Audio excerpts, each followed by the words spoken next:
नमस्कार अमित शाह जी, ANI के साथ बात करने के लिए धन्यवाद। भारत एक किस्म से दो जंग लड़ रहा है। एक तरफ कोविड तो दूसरी तरफ चाइना की फौज लद्दाख में हमें तंग कर रही है, घुसने की कोशिश कर रही है। तो आप जो है, आपकी सरकार जो है इन दोनों से जूझ रही है, इसलिए मैं सवाल पूछना चाहूँगी कि पहले तो कोविड के बारे में। मैं एक बात स्पष्ट कर दूं, दोनों जंग हम जीतेंगे और जनता को आश्वस्त करना चाहता हूं कि मोदी जी के नेतृत्व में दोनों जंग जीतेंगे। परंतु आज मैं सिर्फ कोविड और विशेषकर दिल्ली की कोविड की परिस्थिति के लिए बात करने के लिए आपके सामने हूं, क्योंकि विगत 2 सप्ताह में दिल्ली में बहुत सारे कदम उठाए गए हैं, कोऑर्डिनेशन भी बढ़ा है और धीरे धीरे स्थिति को हम सुधारने का प्रयास कर रहे हैं। मगर कुछ चीज़ें ऐसी हैं जो दिल्ली की जनता से साझा करना जरूरी है और जागरूकता की दृष्टि से भी ये जरूरी है और उनको जो करना है उसके लिए भी जरूरी। इसलिए आज विशेषकर दिल्ली के कोरोना वायरस की स्थिति पर, संक्रमण के फैलने की स्थिति पर और देश के कोरोना वायरस संक्रमण पर ही बात करेंगे, एक लिमिटेड सब्जेक्ट पर बात करेंगे। जी, दिल्ली के बारे में आप कह रहे थे तो मैं दिल्ली से ही सवाल करती हूँ कि दिल्ली की तुलना जो है वो वुहान से की जा रही है कि बेड नहीं है, टेस्टिंग नहीं है और जनता में एक रोष भी है, घबराहट भी है कि जो हॉस्पिटल्स हैं वो मना कर रहे हैं कुछ लोगों को लेने के लिए और अगर अंदर ले भी रहे हैं तो उनकी फीस बहुत ज़्यादा है। तो इसको निपटने के लिए क्या किया जा रहा है? देखिए, मैं थोड़े चरणबद्ध आपके सभी सवालों के जवाब दूंगा, मगर पहले मैं एक स्थिति स्पष्ट कर दूं कि लगभग जून के दूसरे सप्ताह में दिल्ली के उप मुख्यमंत्री मनीष सिसोदिया का एक बयान आया। सिसोदिया जी ने बताया कि भाई 31 जुलाई को दिल्ली में 5.5 लाख तक कोरोना के संक्रमित हो जाएंगे, ना जगह बचेगी, ना बेड बचेंगे और एक प्रकार से स्थिति खराब होगी। इससे दिल्ली की जनता में बहुत सारा भय हुआ। उनका अनुमान जो था वो आंकड़ों के आधार पर थे, मैं वो अनुमान सच गलत उसमें जाना नहीं चाहता, परंतु एक भय की स्थिति पैदा हुई और कई लोग पलायन की भी सोचने लगे। एक दूसरा निर्णय आ गया कि दिल्ली के बाहर की व्यक्तियों को दिल्ली में इलाज नहीं कराया जाएगा। अब मैं आपको बताना चाहता हूं, मैं भी दिल्ली के बाहर का हूं, मैं भला कहां जाऊंगा अगर मुझे कुछ होता है तो। दिल्ली देश की राजधानी है, बहुत सारे राज्य के लोग यहाँ पर रहते, आते हैं, जाते हैं। आसपास के राज्यों से, जैसे उत्तराखंड से, उत्तर प्रदेश से, हरियाणा से, राजस्थान से ढेर सारे लोग यहाँ बसते हैं। ऐसा करना संभव नहीं था, तो वो निर्णय को केंद्र सरकार ने बदला और ये तय कर दिया कि हर एक व्यक्ति का इलाज हर एक अस्पताल में होगा। और उसके बाद में मैंने 14 तारीख को एक कोऑर्डिनेशन की मीटिंग बुलाई और जो आप बात कर रहे हैं वो सारे फैसले कोऑर्डिनेशन की मीटिंग में हमने करे।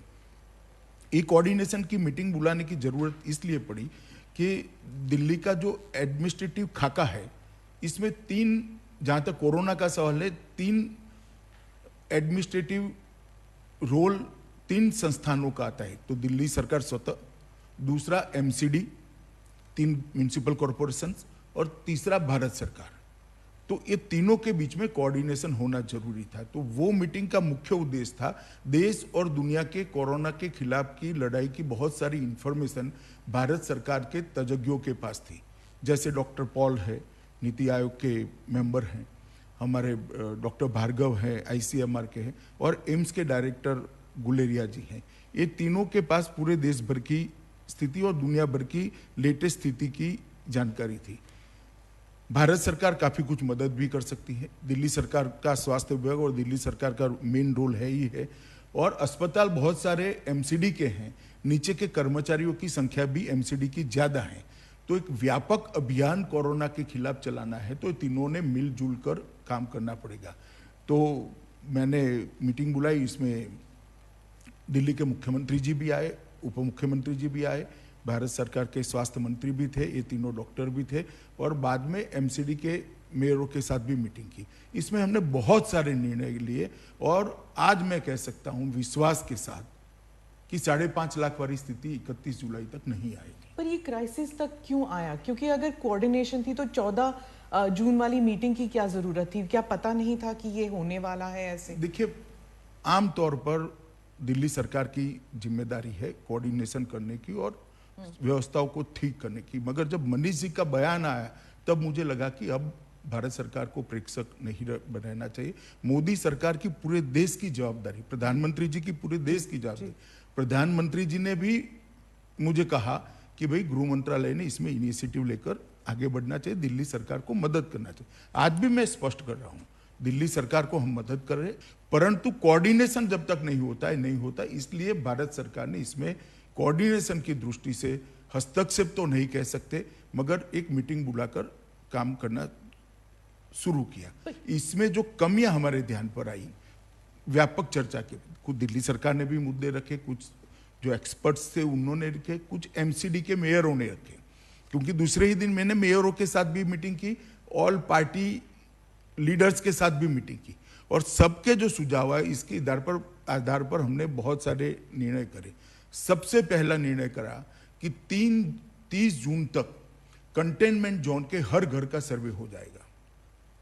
इसमें हल्का सा भी लक्षण है जिसमें कोरोना का खांसी भी है, जुकाम है, बुखार है, कुछ भी है, सर दर्द है, सूंघने की क्षमता चली जाएगी है, टेस्ट चला गया है, ये सारे लोगों की सूची तैयार करी और हमने मास लेवल पर टेस्टिंग बढ़ाया।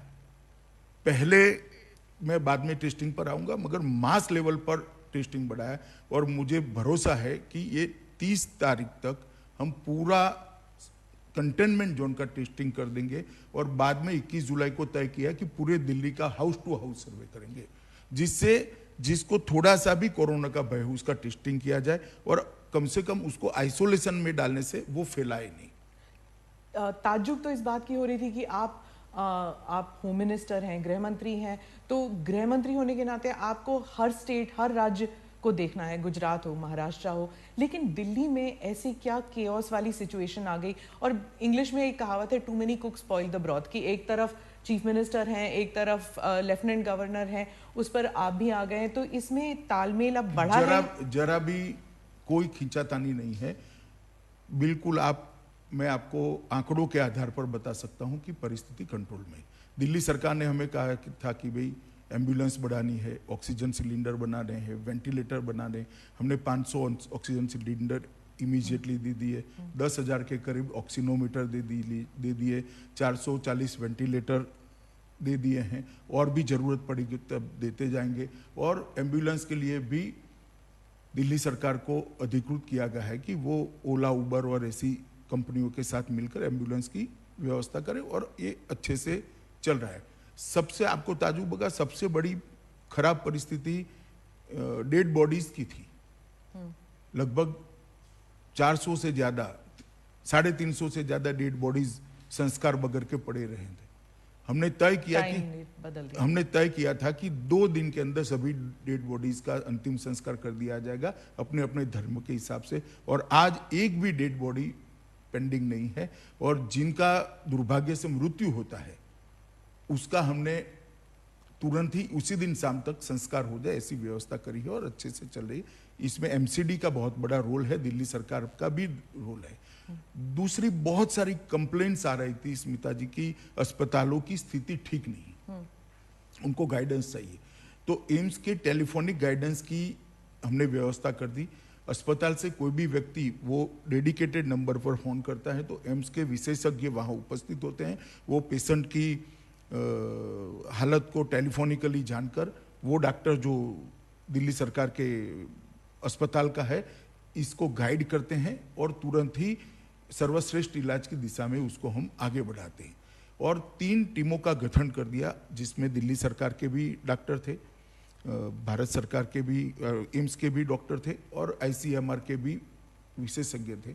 उन्होंने सभी अस्पतालों का निरीक्षण कर स्थान पर जाकर जो कमियां थी उसको दूर करने के लिए कदम उठा लिए। आप कल्पना कर सकती है, हर वार्ड का सर्वे, हर वार्ड की सिस्टम को हमने ठीक करने का काम किया है और इसके लिए मानव संसाधन भी बढ़ाए हैं और कर्मचारियों को वित्तीय प्रोत्साहन देने के लिए भी दिल्ली सरकार ने अच्छा कदम उठाया है। मानव संसाधन की बात चल रही है तो क्या ये अभी जैसे आपने 10,000 बेड्स का खोला है 5,000 बेड्स, इन सब के लिए वेंटिलेटर्स और नर्सिंग स्टाफ, डॉक्टर्स, ये सब उपलब्ध हैं कि इनके लिए एडवर्टाइजिंग तो हमने देखे नहीं है, तो कहाँ से आएंगे इन देखिए लोगों के ऐसा लिए? है, हमने सपोर्ट स्टाफ मैं बताता हूँ आपको कहाँ से आएंगे। जो रिटायर्ड कर्मचारी थे उनकी पूरी लिस्ट बनाई गई है, एक कॉल सेंटर से उनका संपर्क किया गया है, उनको वापस लाने के लिए करा है, और बहुत सारे रिटायर्ड कर्मचारियों को लाए हैं। पैरामिलिट्री फोर्सेस के मेडिकल टीमों को लगाया गया, जैसे अभी एक 10,000 बेड का जो कोविड सेंटर बन रहा है, वहां पर पूरा आईटीबीपी लगा। 16,000 बेड रेलवे बना रही है, उसका पूरा सेना ने जिम्मा लिया है। ये सारी चीजें हमने मेडिकल सुविधाएं, मानव संसाधन बढ़ाने के लिए करी है। कोऑर्डिनेशन की जब बात चल रही थी तब भी बार बार डिसीजंस चेंज होते हैं कि होम आइसोलेशन होगा कि नहीं होगा, कंपलसरी होगा कि नहीं होगा, दिल्ली गुड़गांव के बीच ट्रैफिक आने देंगे कि नहीं, दिल्ली नोएडा के बीच। एनसीआर का तो कॉन्सेप्ट खत्म ही सा हो गया है। ऐसा नहीं हुआ है। जहाँ तक कोविड का सवाल है, एनसीआर की भी मैंने मीटिंग की है, एनसीआर के सारे लोग आए थे, इनके साथ मीटिंग की है। और अभी दिल्ली का जो मॉडल बना है, मैं दोनों मुख्यमंत्रियों से बात करने वाला हूँ। अरविंद जी तो लुक में है ही है, उनको साथ में रखकर ही फैसला करते हैं, परंतु उत्तर प्रदेश और हरियाणा के मुख्यमंत्रियों से भी बात करूंगा। और एनसीआर को पूरा संपूर्ण जानकारी अब तक इकट्ठा हो गई है, गृह मंत्रालय में और स्वास्थ्य मंत्रालय में आ गई। एक समन्वित रणनीति हम बनाएंगे एनसीआर के लिए, दोनों मुख्यमंत्रियों से बात कर। और इसी तरह से टेस्टिंग बढ़ाना, अस्पतालों का गाइडलाइन तय करना, ये सारी चीजें एनसीआर में भी चली जाएगी। मैं आपको बताना चाहता हूं कि बहुत कोऑर्डिनेशन से हम आगे बढ़ रहे हैं और ढेर सारे फैसले लिए हैं हमने। जब नेशनल लेवल पर बात होती तो प्रधानमंत्री जी ने भी चीफ मिनिस्टर्स के साथ मीटिंग की, आपने भी की है, लेकिन ऐसे लगता है जैसे राजनीति जो है वो हावी है even in this COVID fight. Piyush ji ने ट्रेन्स का इंतजाम किया तो ममता जी ने मना कर दिया, या फिर उद्धव जी ने कहा कि हमें नहीं चाहिए अभी। तो इस सब में जो फेडरल स्ट्रक्चर है वो जैसे लग रहा था कोलैप्स कर गया। शुरुआत में तो ठीक था, लेकिन अब जैसे लगता है कि पॉलिटिक्स जो है वो हावी है। छोटी छोटी बातों को ज्यादा तूल नहीं देना चाहिए। जैसे यहाँ पर आपने जिक्र किया कि भाई होम आइसोलेशन में विवाद हो गया, कोई विवाद नहीं हुआ है। देखिए दिल्ली में जितने भी डेथ हुए थे कोविड के कारण, इनका एनालिसिस हमने एक्सपर्ट्स के साथ करा है। लगभग 50% डेथ 1 दिन से 3 दिन के अंदर एडमिशन के अंदर ही हो गए। इसका अर्थ ये होता है कि होम आइसोलेशन से व्यक्ति ज्यादा अपनी स्थिति बिगाड़ कर आता है। अब हमने रैपिड टेस्ट, मतलब एक फास्ट टेस्टिंग की प्रक्रिया चालू करी है, और उसके कारण जो पॉजिटिव पाए जाते हैं, इसमें 2 क्राइटेरिया करे हैं। एक तो आइसोलेशन के लिए जिसके घर में 2 कमरों से ज्यादा व्यवस्था ही नहीं है, वो क्या आइसोलेट करेगा अपने आप को? वो तो चॉइस है, फिर क्वारंटाइन सेंटर में जाए, तो इंस्टीट्यूशन क्वारंटाइन सेंटर में जाए। दूसरा, जिनको डायबिटीज है, ब्लड प्रेशर है, कैंसर आदि कोई बड़ी बीमारी है जिसके कारण इसकी इम्यूनिटी कम हुई है, ऐसे लोगों को भी हमने आइसोलेशन सेंटर में भेजने के लिए निर्णय किया है। अब इस पर थोड़ी बयानबाजी होगी, राजनीति है स्मिता जी, मगर फैसलों से कोई फर्क नहीं पड़ा। जैसे मैं कहता हूं, हमारी मीटिंग के पहले दिल्ली में 25 मार्च से 14 जून तक लगभग 2,41,000 टेस्ट हुए थे, तो प्रतिदिन 4500 टेस्ट होते थे। अब 15 जून से लेकर 25 जून तक 11 दिनों में 1,75,141 टेस्ट हुए, तो प्रतिदिन 16,000 टेस्ट हुए। तो 4.5 गुना टेस्ट की बढ़ोतरी करी है हमने। इसीलिए नंबर बढ़े हैं। नंबर तो प्रारंभिक बढ़ेंगे, मगर वो फैलने की गति भी कम हो जाएगी। मैं ये स्पष्टता करना, कॉन्टैक्ट ट्रेसिंग भी हो रहा है, तो मैं ये स्पष्टता करना चाहता हूं कि अभी मानो 3,000 तक नंबर एक दिन 4900 4,800 तक गया, मगर अब 3,400 3,200 आता है। ये इसलिए आता है कि पहले 4500 की जगह 16,000 टेस्ट हो रहे हैं, तो नंबर थोड़ा बढ़ेगा, मगर ये जो 3,400 लोग आइडेंटिफाई हो गए, इनके आइसोलेशन के कारण वो फैलाएंगे नहीं। वो जिन जिन को मिले हैं, इनके भी हम दूसरे दिन टेस्ट कर रहे हैं। ये पूरी व्यवस्था नीचे तक, वार्ड तक, घर तक करने की व्यवस्था दिल्ली सरकार, भारत सरकार और एमसीडी ने मिलकर करी है। इसके कारण गति निश्चित रूप से कम होगी, और ये छोटा मोटा इधर उधर चलता है। देखिए राजनीति में सब लोग अपना अपना नहीं, पर हो ना था ना, मतलब एक गृह मंत्री होने के नाते आपको हॉस्पिटल जाना पड़ा, मतलब एलएनजेपी हॉस्पिटल, ये it was like a shocking visual कि आप एलएनजेपी हॉस्पिटल जहाँ पे इतने सारे कोविड पेशेंट्स थे, आप वहाँ पे चले गए, तो सिचुएशन ऐसा नहीं लगता है देखिए, पैनिक से। इससे स्वास्थ्य कर्मचारियों का हौसला अफजाई भी हुआ है, जनता का भी विश्वास बढ़ा है। और इसके बाद हमने कुछ फैसले लिए, जैसे हर वार्ड में सीसीटीवी लगाया, तो अब हमें बाहर बैठकर मालूम पड़ता है कि स्टाफ है कि नहीं स्टाफ अगर- है कि नहीं, चेकिंग ढंग से होती है या नहीं होती है, इनको खाना पीना ढंग से मिलता है नहीं मिलता है। और जब रसोई बंद हो जाती थी वहाँ पर, कोई रसोई खाना बनाने वाला कर्मचारी ही अगर संक्रमित हो गया तो बंद हो जाता था। तो हमने एक वैकल्पिक व्यवस्था करी, जिससे वैन से आते हैं।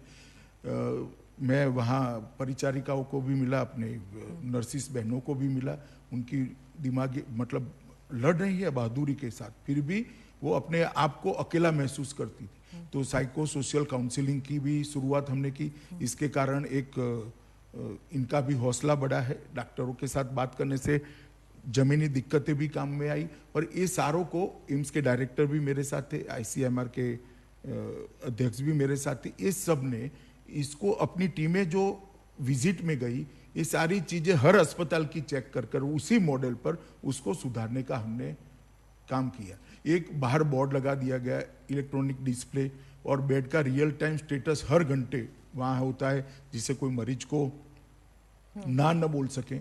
इस प्रकार की काफी व्यवस्था करी। ये सब इंफॉर्मेशन जो है, ये देखिए, अब पहले होता था कि प्रेस कॉन्फ्रेंसेस होती थी, जीओएम्स होती थी, जीओएम के बाद मिनिस्टर्स जो थे वो बता देते थे ये सब इंफॉर्मेशन, पर अब वो प्रेस कॉन्फ्रेंस कम और लगभग ना के बराबर है। 2 हफ्ते में 2 या 3 सिर्फ इंफॉर्मेशन वेबसाइट पे डाला जाता है। जैसे आपने अभी बताया कि ये सब हो रहा है, ये सब इंफॉर्मेशन लोगों के पास नहीं था अभी नहीं, तक। इसीलिए तो स्मिता जी मैं आपके सामने बैठा हूँ।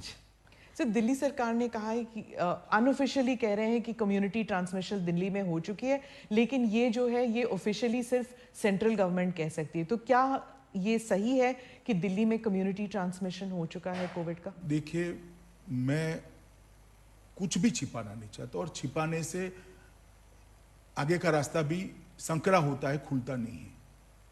मैंने इसकी 3 सबसे सीनियर अफसरों से बात करी है, डॉक्टर पॉल, आईसीएमआर के अध्यक्ष डॉक्टर भार्गव और डॉक्टर गुडेरिया से। अभी ये स्थिति दिल्ली में नहीं आई है। ऐसी स्थिति इसलिए दिखाई देती थी क्योंकि करे हुए टेस्टों में 30% पॉजिटिव आते थे, मगर वो इसलिए आते थे कि आप अंतिम समय में ही टेस्ट में ले जाते थे। अब जब हम 20,000 टेस्ट करने लगे तो ये स्थिति नहीं है।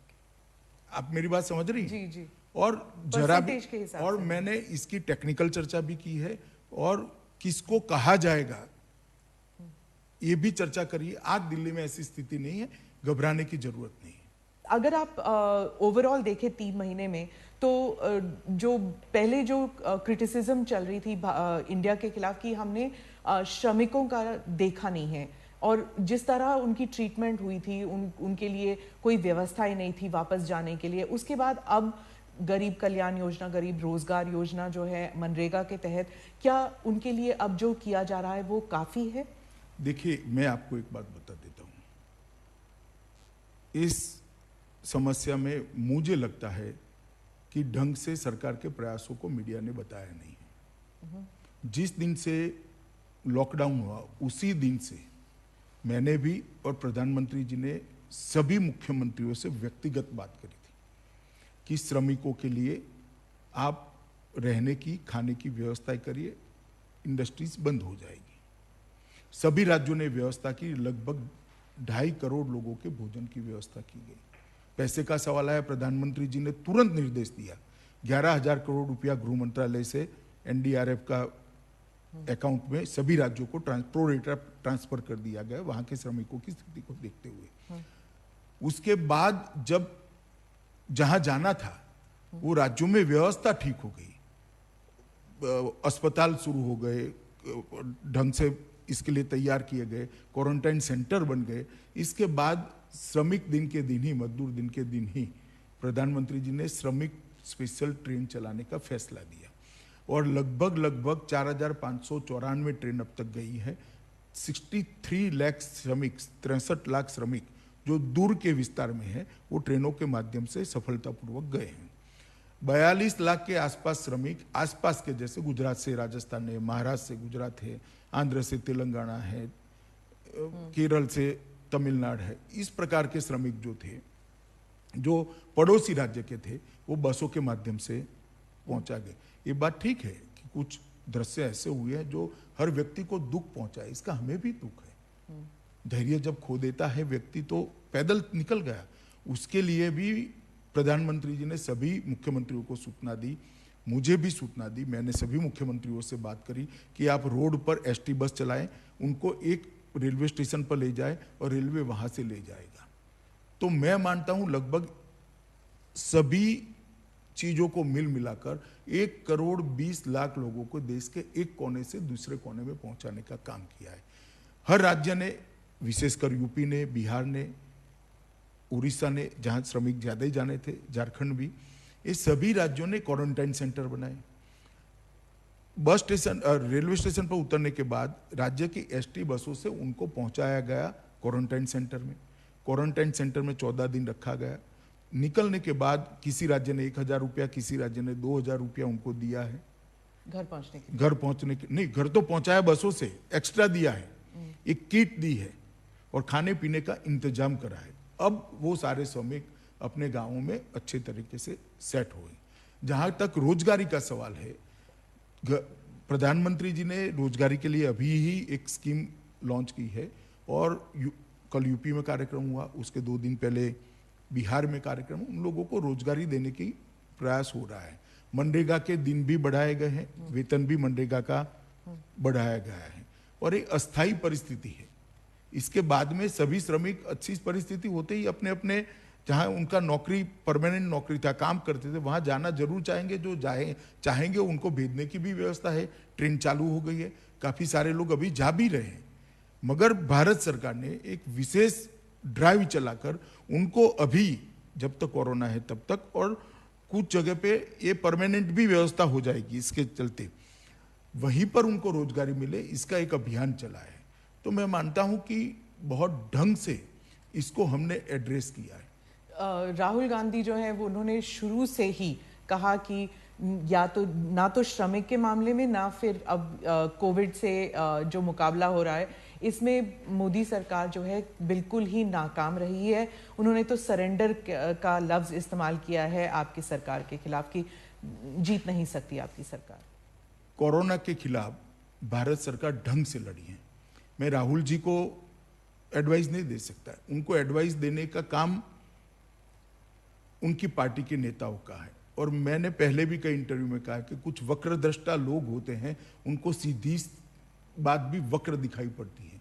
जहां तक कोरोना की लड़ाई का सवाल है, भारत सरकार ने ये लड़ाई ढंग से लड़ी है और विश्व के परिप्रेक्ष्य में कोरोना को देखेंगे तो हमारे आंकड़े बहुत अच्छे हैं, बहुत अच्छे विश्व के परिप्रेक्ष्य के अंदर। और शुरू से देश भर, दुनिया भर में सरकारें कोरोना के खिलाफ लड़ी है। नरेंद्र मोदी जी के नेतृत्व के कारण भारत के अंदर सरकार भी लड़ी है और 130 करोड़ लोग भी लड़े हैं और सब राज्य सरकारें भी लड़ी हैं। और नरेंद्र भाई की नेतृत्व की स्वीकृति का परिणाम है। मैंने आज तक मेरे सार्वजनिक जीवन में और मेरी स्मृति में एक भी घटना ऐसी नहीं है कि एक नेता के कहने पर एक भी पुलिस के बगैर पूरा देश कर्फ्यू में हो, हर घर में घंटी बजाई जाए, हर घर दिया जलाए, देश के करोड़ों लोग कोरोना वॉरियर्स के लड़ाई को, उनके साहस को, उनके बलिदान को एक्नॉलेज करें।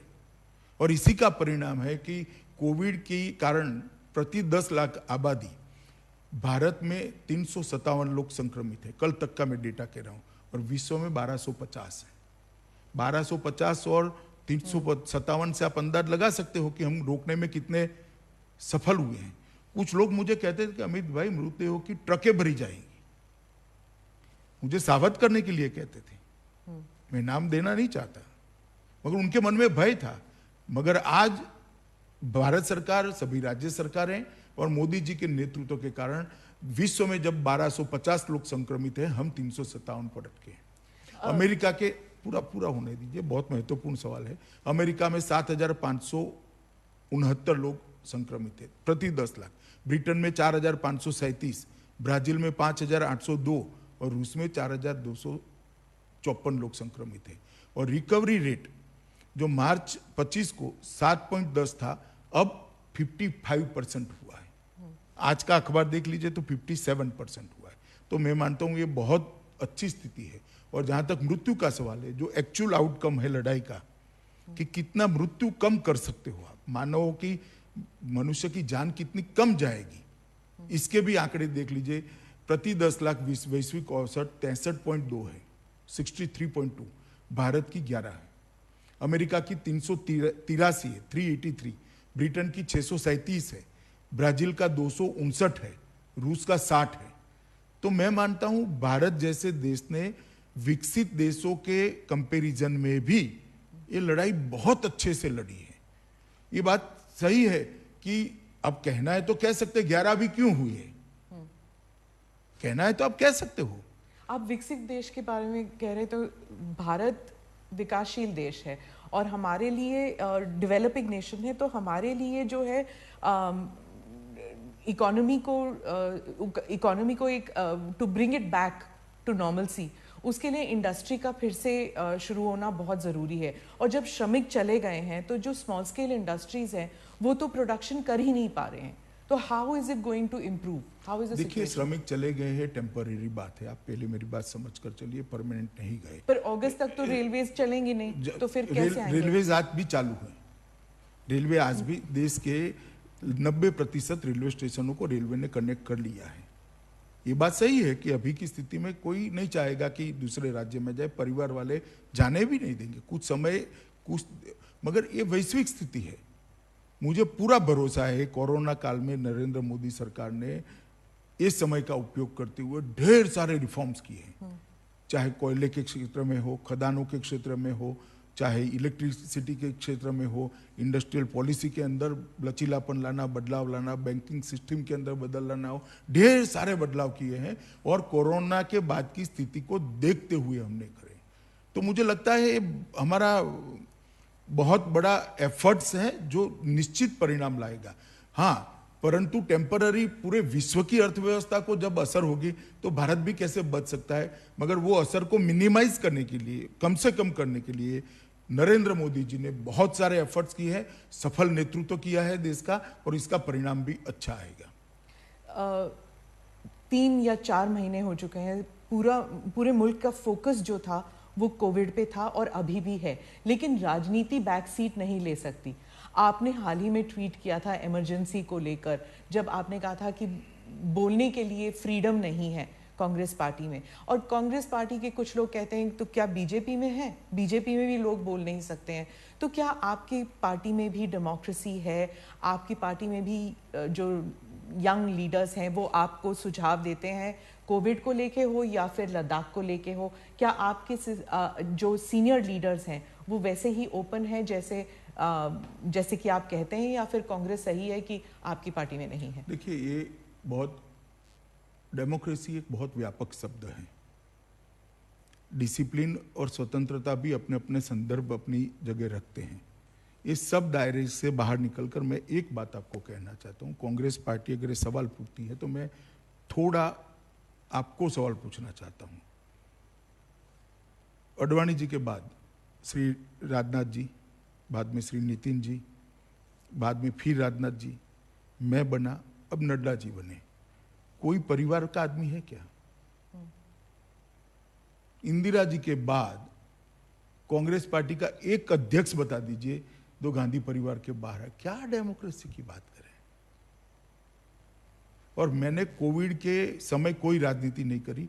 आप मेरे 10 साल के ट्वीट निकाल दीजिए सार्वजनिक बयान, हर 25 जून को मैं बयान देता हूं कि इमरजेंसी एक ऐसी चीज है जिसको देश की जनता ने याद रखना चाहिए, क्योंकि हमारे लोकतंत्र के मूल पर, इसकी नींव पर प्रहार हुआ था। इस देश की जनता ने कभी भूलना नहीं चाहिए। किसी भी राजनीतिक कार्यकर्ता ने, किसी भी नागरिक ने, किसी भी सिटीजन ने इसको नहीं भूलना चाहिए। ऐसे प्रयासों को हमेशा याद रखना चाहिए और इसके खिलाफ जागरूकता भी रखनी चाहिए। और ये कोई एक दल की बात नहीं है, देश के लोकतंत्र पर जो आघात हुआ था इसकी बात है। हर बार प्रसंग के अनुरूप उसकी भाषा बदलती है, इसका टोन बदलता है, परंतु वो ट्वीट मेरा एंटी इमरजेंसी था। जी जी। आप गृह मंत्री है, इसलिए मैं आपसे बोलूंगी कि जो पिछले हफ्ते एक हैशटैग जो था वो वायरल हो गया था, जो पाकिस्तान और चाइना के हैंडल्स भी कर रहे थे, सरेंडर मोदी, जो इंडियन पॉलिटिकल हैंडल्स ने शुरू किया था, लेकिन ये सब पाकिस्तान में भी वायरल हो गया। चाइना के ट्विटर हैंडल्स, जो चाइना में ट्विटर है भी नहीं, लेकिन चाइना के सो कॉल्ड ट्विटर हैंडल्स वो भी वायरल कर रहे थे। तो जो एंटी इंडिया प्रोपेगेंडा है, उसके लिए क्या हम सक्षम हैं? भारत सक्षम है? पूरी तरह से सक्षम है, मगर दुख तब जो होता है, इतने बड़े राजनीतिक दल के पूर्व अध्यक्ष इतने संकट के समय में इतनी ओछी राजनीति करते हैं, तब दुख होता है। इससे कोई फर्क नहीं पड़ता, वो उनके लिए आत्मचिंतन का विषय है। इनके हैशटैग को पाकिस्तान और चीन आगे बढ़ा रहा है, मेरे लिए नहीं है। कांग्रेस पार्टी के लिए चिंता का विषय है कि इनके नेता के हैशटैग को पाकिस्तान और चीन बढ़ावा दे रहा है। आप ऐसी बात करते हो जो पाकिस्तान और चीन पसंद करता है, और ऐसे संकट के समय में जी।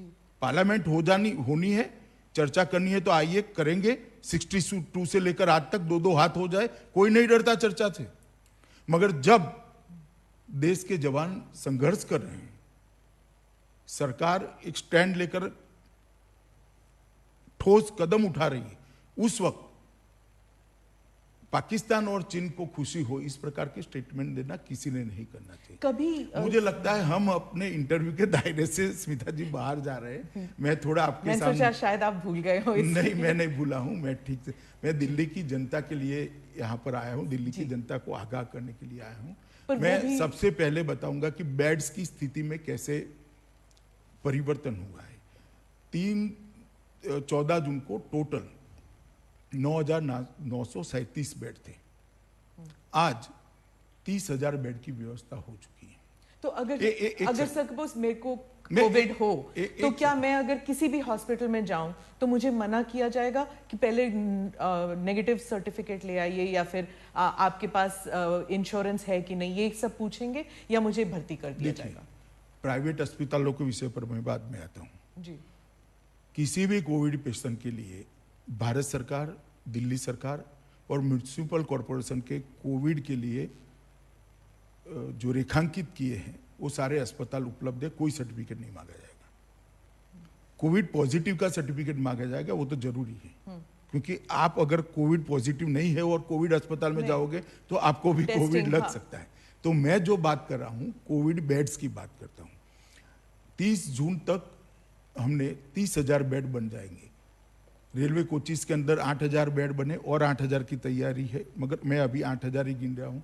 DRDO एक एक्सक्लूसिव कोविड अस्पताल बना रही है, जिसमें 250 ICU बेड भी होंगे, विथ वेंटिलेटर होंगे, वो अलग से बने हैं। और 10,000 का ITBP संचालित राधा स्वामी सत्संग न्यास के बड़े कैंपस के अंदर बारिश की सीजन को ध्यान में रखकर हमने बेड बनाए हैं, इसको ITBP संचालित करने वाली। कुल मिलाकर 30,000 बेड है। तो अभी भी जो 9,937 दिल्ली सरकार ने पहले व्यवस्था करी, वो भी पूरे भरे नहीं है। तो दिल्ली सरकार ने, ऐसा नहीं है कि व्यवस्था नहीं करी थी, उनके भी खाली ही थे, परंतु हमने आगे अगर स्थिति बिगड़ती है तो क्या होगा, इसका एडवांस प्लानिंग किया। अब मैं आता हूं रेट पर। यह फरियाद दिल्ली के काफी लोगों की आती थी कि भाई प्राइवेट अस्पताल मनमाने रेट्स ले रहे हैं। तो मेरी मीटिंग में एक निर्णय लिया गया था कि डॉक्टर पॉल की अध्यक्षता में कुछ डॉक्टरों की कमेटी बनेगी, वो प्राइवेट अस्पतालों को भी सुनेंगे, देश भर की बेस्ट प्रैक्टिसेस को भी कंसीडर करेंगे, और कोविड पेशेंट को ट्रीटमेंट करने के लिए क्या एक्स्ट्रा खर्च लगता है, जैसे PPE किट का खर्च लगता है, कुछ खाना बना, ब्लड टेस्ट, ये वो, और दूसरा कुछ लोगों को ज़्यादा उनको पैसा भी देना पड़ता है रिस्क के कारण, इंश्योरेंस लिया है सबने।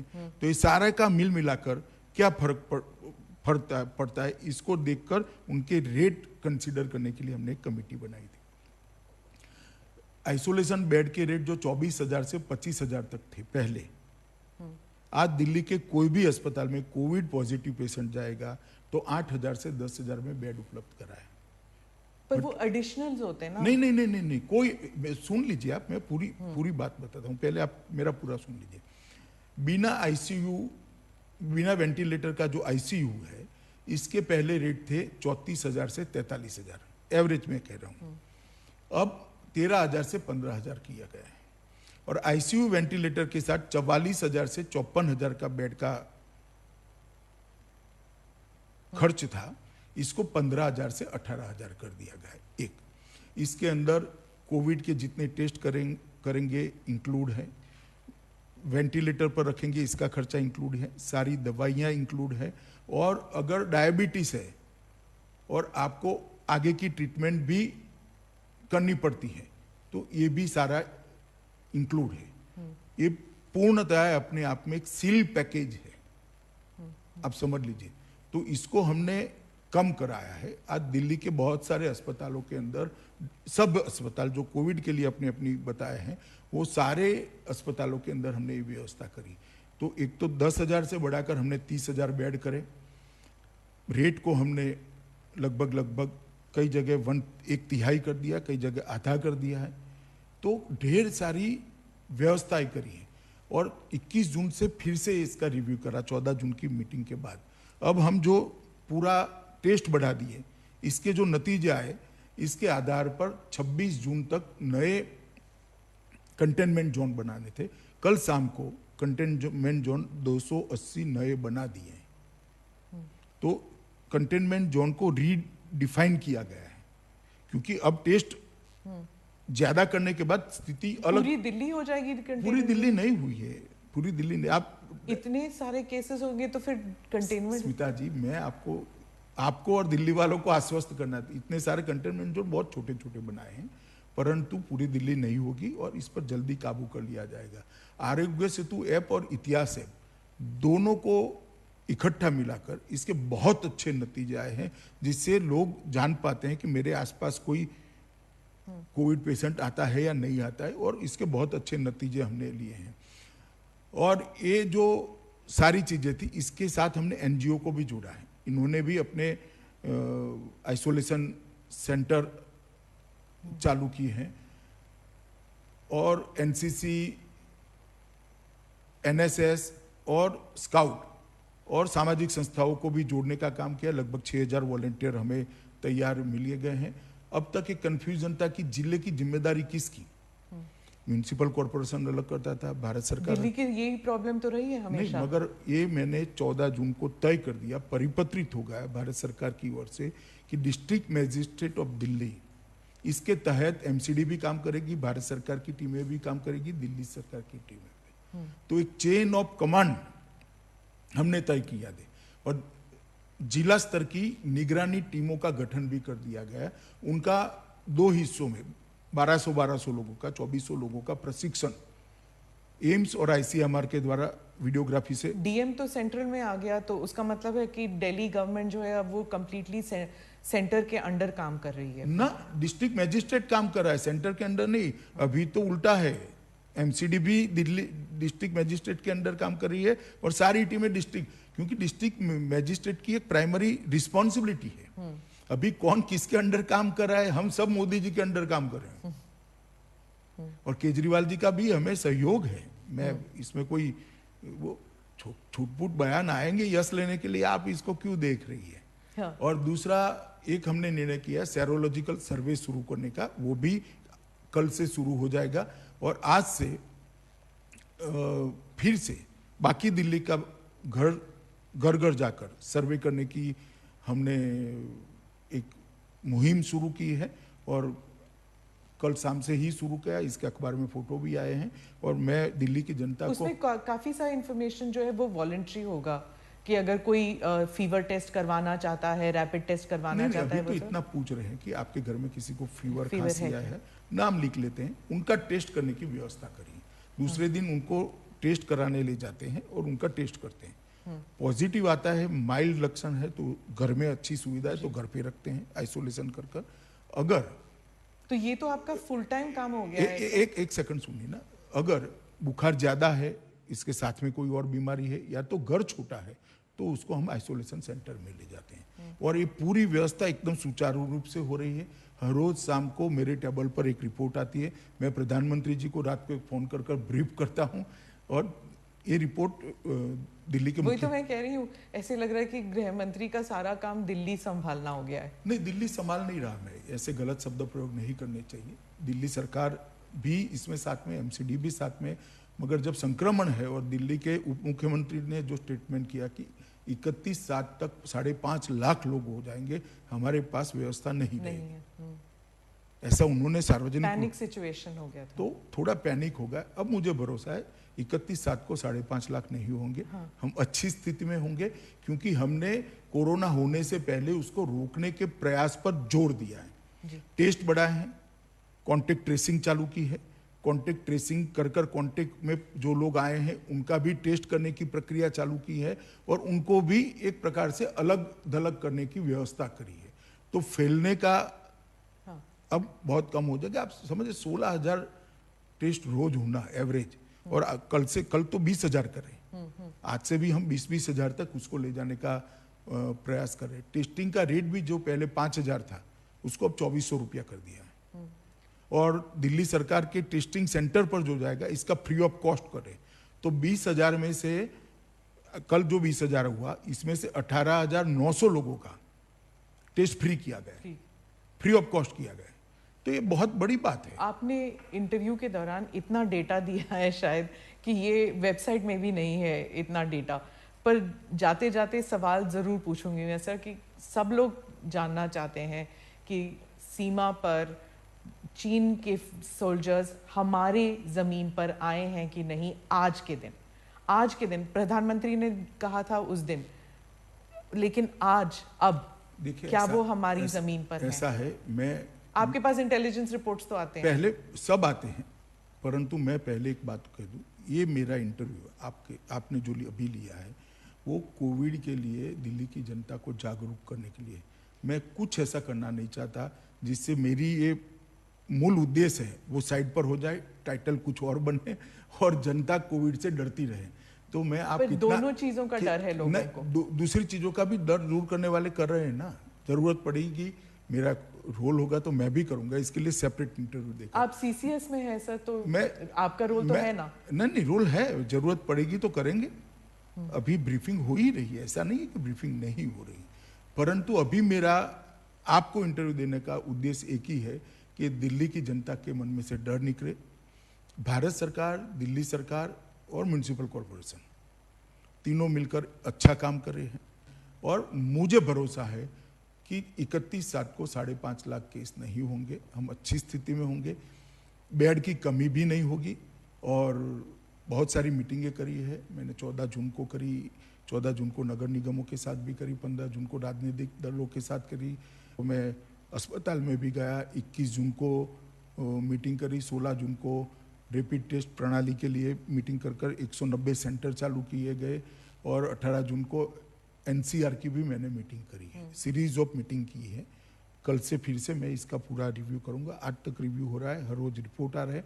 दिल्ली की जनता को मैं आश्वस्त करना चाहता हूं, देश का प्रधानमंत्री आपकी हर चीज की चिंता कर रहा है, पल पल की जानकारी उनको मिल रही है, वो सामने से भी इसकी परीक्षा करें। इसलिए कृपया पैनिक में मत आइए, मगर हल्का सा भी लक्षण है तो आप एक बार टेस्ट करा लीजिए। अब टेस्ट करने में कोई देरी नहीं होती, आधे घंटे में टेस्ट का रिपोर्ट आपको मिल जाएगा। और अगर ज्यादा बुखार है, ज्यादा जुकाम है, तो कृपया आप आइसोलेशन सेंटर में शिफ्ट हो जाइए। आपका घर छोटा है जिसमें आइसोलेट नहीं हो सकते, तो भी मैं विनंती करना चाहता हूं दिल्ली वासियों को कि आपके परिवारजनों की सुरक्षा के लिए आप आइसोलेशन सेंटर में शिफ्ट हो जाइए। इससे ही कोरोना को रोक सकते हैं।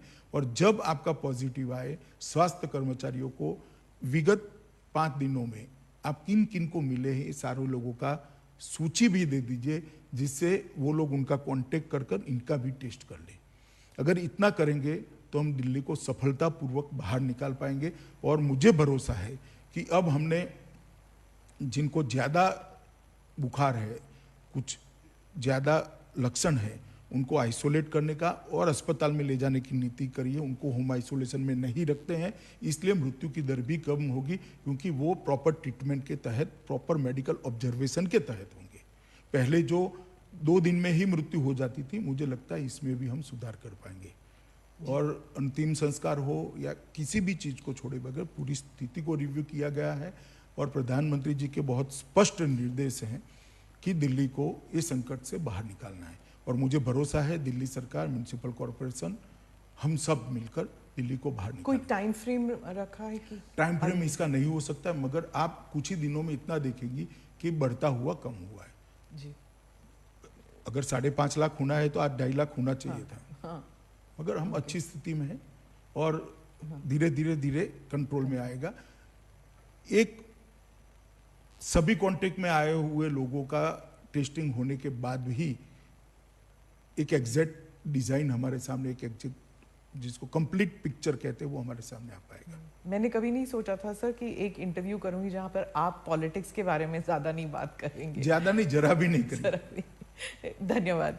धन्यवाद।